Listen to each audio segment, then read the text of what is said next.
آپ سب متوسط یا غریب لوگ بیٹھے، میرے نبی جیسا غریب پوری کائنات میں کوئی نہیں۔ میں جبوتی صومالیہ گیا ہوں، وہاں کے غربت کو دیکھ کر مجھے لگا جیسے لفظ غربت بھی ان کی غربت پہ روتا ہے۔ ایسی غربت میں نے پورے پاکستان میں کہیں نہیں دیکھی جو میں نے جبوتی میں دیکھی، صومالیہ میں دیکھی، کیمرون میں دیکھی، چاڈ میں دیکھی، سوڈان میں دیکھی۔ 24 گھنٹے میں ایک دفعہ بھی کھانا نصیب نہیں۔ ہمارا غریب سے غریب آدمی 24 گھنٹے میں چولہا جلا بیٹھتا ہے، لیکن میرے نبی پر جو غربت آئی، کوئی ہے پوری دنیا میں تو اللہ نے مجھے پھرائی ہے جس کے گھر میں 2 مہینے چولہا نہ جلتا ہو۔ میرے نبی وہ فقیر تھے جن کے گھر میں 2 مہینے چولہا نہیں جلتا تھا۔ ایک رات آپ سوئے ہوئے، کبھی یوں کروڑ بدلے اور کبھی یوں کروڑ بدلے، بار بار حضرت عائشہ کے ساتھ۔ تو تھوڑی دیر کے بعد آپ تھوڑا سا آگے ہوئے اور چارپائی کی جو لکڑی ہوتی جس پر بان بنا ہوتا ہے، اس پہ پیٹ کو یوں فکس کر کے اور نیچے لٹک گئے، دھڑ آدھا نیچے لٹک۔ فکان قاب قوسین او ادنی۔ واہ واہ واہ، کیا مقام ہے قاب قوسین، اور کیا حالات سے گزر رہے ہیں کہ یوں آدھا دھڑ نیچے لٹک گیا۔ ام عائشہ اٹھ کے بیٹھ گئی، یا رسول اللہ خیریت کیوں؟ آپ اٹھ کے بیٹھے، کہا عائشہ بھوک بہت لگی، بھوک بہت لگی، اس لیے پریشر دیا تاکہ وہ جو بھوک کی طلب ہے نا معدے میں، اس کو پریس کیا، اس لیے پتھر باندھتے تھے کہ وہ پیچھے چلا جائے۔ اب مسجد میں تشریف فرما تھے، ایک صحابی نہ کر کہ یا رسول یہ دیکھیں کپڑا ہٹایا، یہ دیکھیں میں نے پیٹ پہ پتھر باندھا۔ جن کے لیے کائنات بنائی، جنہیں اپنا حبیب کہا، جن کے چہرے کی قسمیں اٹھائیں، والضحی، جن کی زلفوں کی قسمیں اٹھائیں، واللیل اذا سجا، جن کے منہ سے نکلے بول کی قسم اٹھائی، وقیلہ، جن کے کتاب کی قسم اٹھائی، والقرآن المجید، جن کے شہر کی قسم اٹھائی، وہذا البلد الامین۔ اتنی بڑی ہستی ہیں، آپ نے کہا ذرا ادھر دیکھو، آپ نے پیٹ سے کپڑا ہٹایا تو آپ نے 2 پتھر باندھے، دیکھو میں نے 2 باندھے۔ کوئی ایسا فقیر ہے دنیا میں؟ دکھاؤ۔ عائشہ بھوک بہت لگی تو اللہ کے تو حضرت عائشہ رونے لگی، کہا یا رسول اللہ پھر آپ اللہ سے مانگتے کیوں؟ کہا عائشہ نہیں مانگوں گا، اسی بھوک میں اللہ سے ملاقات نہیں مانگوں۔ مجھ سے پہلے میرے جو بھائی آئے انبیاء، وہ اسی فقر میں گئے، میں بھی اس فقر میں جاؤں گا۔ اپنے گھر میں یہ دکھ رکھا، اپنی اولاد کے ذبح ہونے کو قبول کیا تاکہ آئندہ آنے والی امت کا غریب طبقہ گلہ نہ کرے، شکوہ نہ کرے، حرام راستوں پہ نہ جائے، غلط راستوں پہ نہ جائے، اور مالدار فخر نہ کرے میں کوئی بڑا آدمی بن گیا ہوں، میری اتنی بڑی فیکٹری بن گئی ہے، میری اتنی بڑی کمائی ہو گئی ہے۔ یہ نہ یہ بڑائی کی چیز ہے، نہ وہ چھوٹائی کی چیز ہے۔ جس سے اللہ راضی ہے وہ بڑا ہے، جس سے اللہ ناراض ہے وہ چھوٹا ہے، چاہے غریب ہے چاہے مالدار۔ حضرت عائشہ فرماتی ہیں بیٹا 2 مہینے گزر جاتے تھے ہمارے گھر میں چولہا نہیں جلتا تھا، چولہا نہیں جلتا تھا، 2 ماہ گزر جاتے تھے۔ ایک دفعہ باغ میں تشریف لے گئے، عبداللہ بن عمر آپ کے ساتھ ہیں، صبح کا وقت ہے تو اب کھجوریں گری پڑی، جو ملک نہیں ہوتی نا، کسی کوے نے ٹھونگ ماری، کسی طوطے نے اس کو ایسے ہی وہ اس کو ٹک دیا اپنی اس کے ساتھ چونچ کے ساتھ، تو وہ گر پڑی۔ اب اٹھا کے صاف کر کے کھا رہے تھے اور عبداللہ سے کہہ رہے تھے عبداللہ تو نہیں کھاتا؟ انہوں نے کہا جی مجھے بھوک نہیں ہے۔ آپ نے کہا عبداللہ مجھے بھوک ہے، آج 4تھا دن ہے میں نے کچھ نہیں کھایا، 4تھا۔ تمہیں کوئی ہے جس کے ہاں 4 دن فاقہ چلتا ہو؟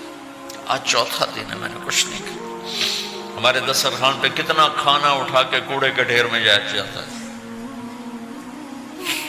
آج 4 دن گزر چکے ہیں میں نے کچھ نہیں کھایا۔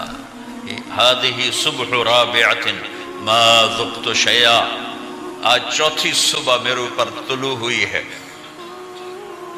ایک لقمہ نہیں کھایا۔ آپ مسجد میں بیٹھے تھے، کعب بن عجرہ آئے تو آپ کو دیکھ کر ایسے کہنے لگے یا رسول اللہ مالی اراکا متغیر اللون، یا رسول اللہ آپ کا چاند سا چہرہ چمکتا آج مرجھایا ہوا کیوں نظر آ رہا ہے؟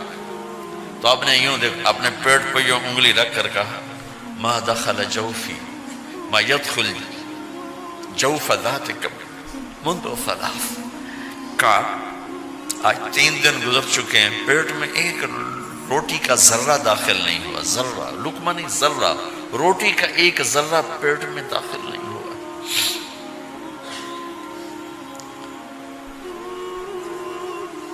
اور اتنی بڑی رسالت، اتنی بڑی نبوت،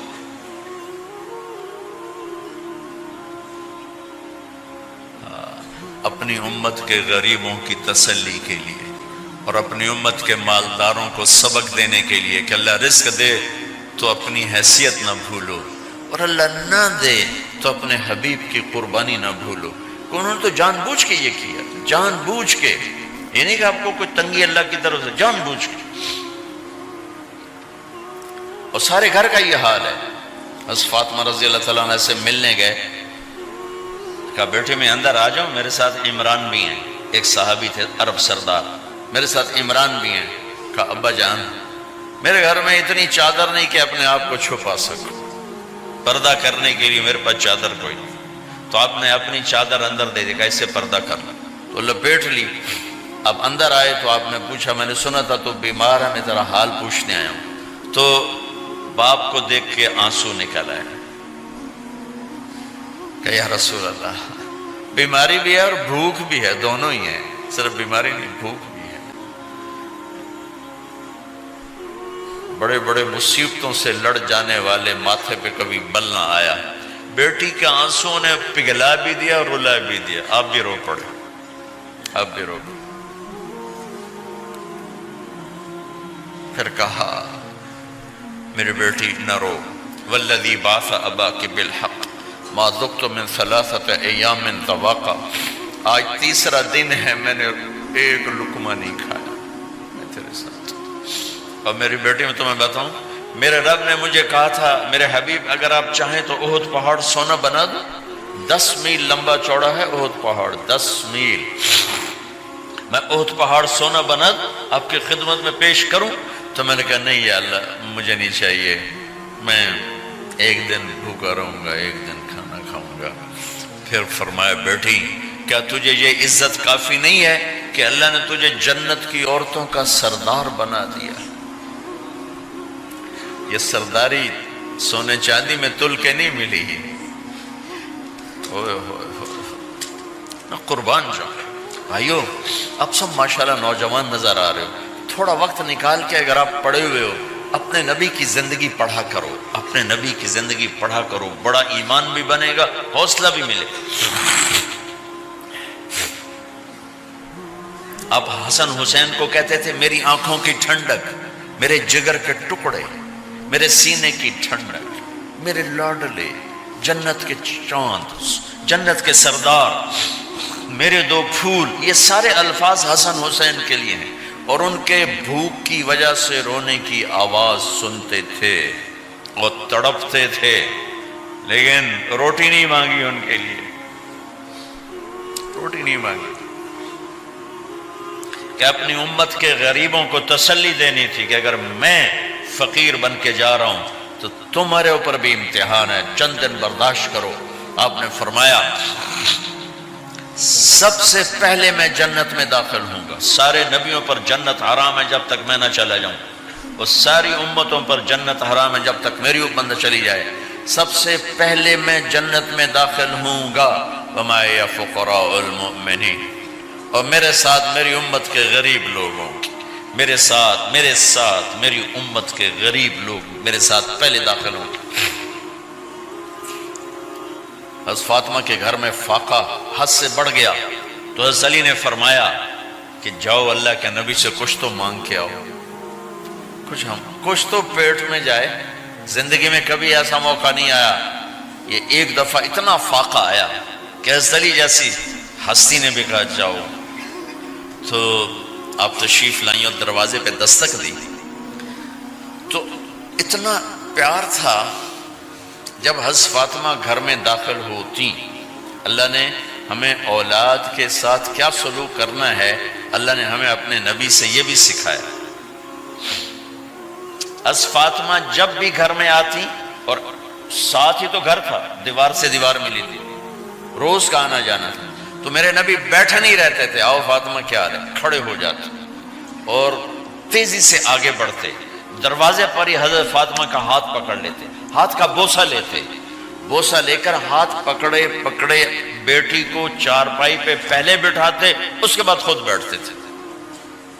اکرموا اولادکم، میرے نبی نے کہا اولاد کو عزت دو، پھر وہ تمہیں عزت دیں گے. ہمارے ماحول میں اکثر ماں باپ نے اولاد پہ ڈنڈا ہی اٹھایا ہوتا ہے، پھر ان میں بغاوت پیدا ہو جاتی، پھر کہتے ہیں اولاد نافرمان ہے. آپ نے دستک دی تو کہنے لگے یہ تو فاطمہ کی دستک ہے، خیر تو ہے، پہلے تو کبھی اس وقت میں آئی نہیں. تو آپ نے ام ایمن سے کہا دروازہ کھولو. ام ایمن نے دروازہ کھولا تو آپ نے استقبال کیا، بٹھایا، پوچھا بیٹی کیا ہوا، اس وقت میں کیسے آئیں؟ کہ یا رسول اللہ بہت فقر ہے، بہت بھوک ہے، آپ کے پاس سنا کچھ مال آیا ہے، کچھ ہمیں بھی دے دیا جائے. اتنی صابر بیٹی زندگی میں ایک دفعہ بھوک کی شکایت لے کر آئیں، اور آگے باپ نے پھر پیپر لے لیا، پھر امتحان میں ڈال دیا. آپ نے کہا بیٹی میرے پاس 5 بکریاں کھڑی ہیں، دے دوں یا 5 دعائیں سکھا دوں؟ یہ بھی کوئی کتنا سخت موقع تھا، کتنا سخت موقع ہے کہ صبر کا پہاڑ بیٹی اتنی مجبور ہو کر آتی ہیں کہ یا رسول اللہ برا حال.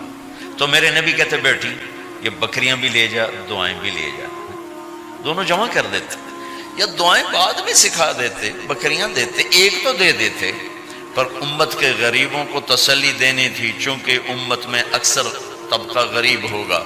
تو آپ نے کہا بیٹی 5 بکریاں دوں یا 5 دعائیں دوں؟ تو وہ سمجھ گئی اپنے باپ کے مزاج کو کہ ابا جان امتحان لے رہے ہیں. تو کہا ابا جان بکریاں چھوڑ دیں، مجھے دعائیں سکھا دیں،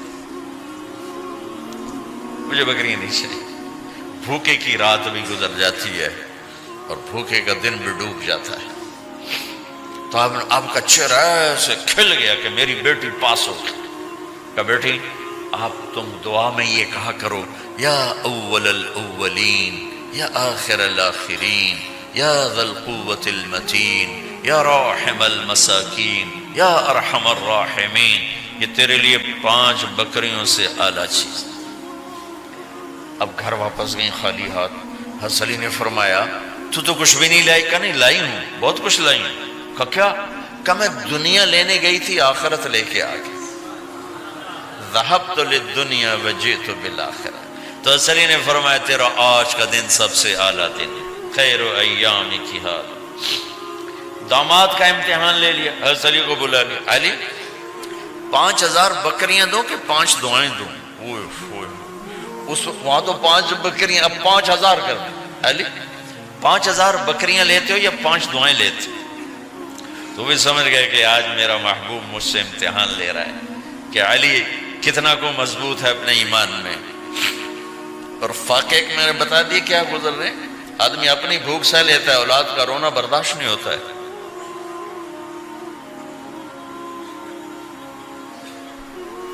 علی 5 دعائیں دوں کہ 5000 بکریاں؟ حضرت علی نے عرض کی یا رسول اللہ دعائیں سکھا دیں، بکریاں نہیں چاہیے. میرا نبی کا چہرہ کھل گیا کہ میرا داماد بھی پاس ہو گیا. علی تو یہ دعا مانگا کر روزانہ، اللہم اغفر لی ذنبی ووسع لی خلقی وبارک لی فی رزقی وقنعنی بما رزقتنی ولا تذهب قلبی الی شیء صرفتہ عنی. یہ 5 دعائیں تو مانگا کر، 5000 بکریوں سے زیادہ ہے. اللہم اغفر لی ذنبی، اللہ میرا گناہ معاف کر. وسع لی خلقی، میرے اخلاق عالی شان کر. بارک لی فی رزقی، میرے رزق میں برکت دے. قنعنی بما رزقتنی، مجھے لالچ سے نکال دے، مجھے لالچی نہ بنا، مجھے حریص نہ بنا. ولا تذهب قلبی الی شیء صرفتہ عنی، جو تو نے مجھے دیا نہیں اس کی میرے اندر سے طلب بھی ختم کر دے، مجھے اس کا طلبگار بھی نہ بنا، کہ یہ 5000 بکریوں سے زیادہ ہے۔ میں نے تھوڑا سا اپنے نبی کے گھر کا نقشہ آپ کو بتایا کہ یہ چند دن صبر کی دنیا ہے، اللہ راضی ہو گیا تو موت سب سے خوبصورت پیغام